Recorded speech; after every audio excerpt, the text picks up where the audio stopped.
اور جہاں پر روزے کے اتنے فضائل اور برکات ہیں تو دوسری جگہ روزہ نہ رکھنے کی وعیدیں بھی ہیں۔ تذکرۃ الواعظین میں یہ احادیث مبارکہ نقل کی گئی ہے کہ حضور علیہ الصلوۃ والسلام نے ارشاد فرمایا، جو جان بوجھ کر ایک روزہ چھوڑ دے گا تو ساری عمر کے روزے اس کی قضا نہیں ہو سکتے، اور فرمایا کہ جو جان بوجھ کر روزہ چھوڑے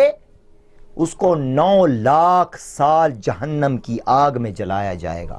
اللہ اکبر، اللہ اکبر۔ دیکھیں کہ ایک روزہ ہم نے اگر چھوڑ دیا تو پھر پوری زندگی ہم روزے رکھتے رہیں تو وہ جو روزہ ہم نے چھوڑا، جو اس کی روزہ رکھ کر جو فضیلت ہمیں ملنی تھی،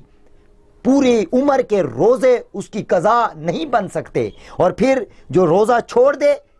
تو اس کو 9 لاکھ سال جہنم کی آگ میں جلایا جائے گا۔ روایات میں آتا ہے کہ جہنم کی آگ اتنی زیادہ گرم ہے، اتنی زیادہ گرم ہے کہ الامان والحفیظ، کہ دنیا کی آگ جو ہے وہ اس سے 70 گنا کم گرم ہے۔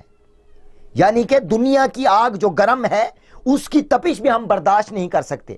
اگر ایک انگارہ ہماری ہاتھ پر رکھ دیا جائے تو اس کی تکلیف ہم سے برداشت نہیں ہوگی، لیکن یہ تو دنیا کی آگ ہے، اور دنیا کی آگ اتنی گرم نہیں، دنیا کی آگ سے جہنم کی آگ 70 درجے زیادہ گرم ہے۔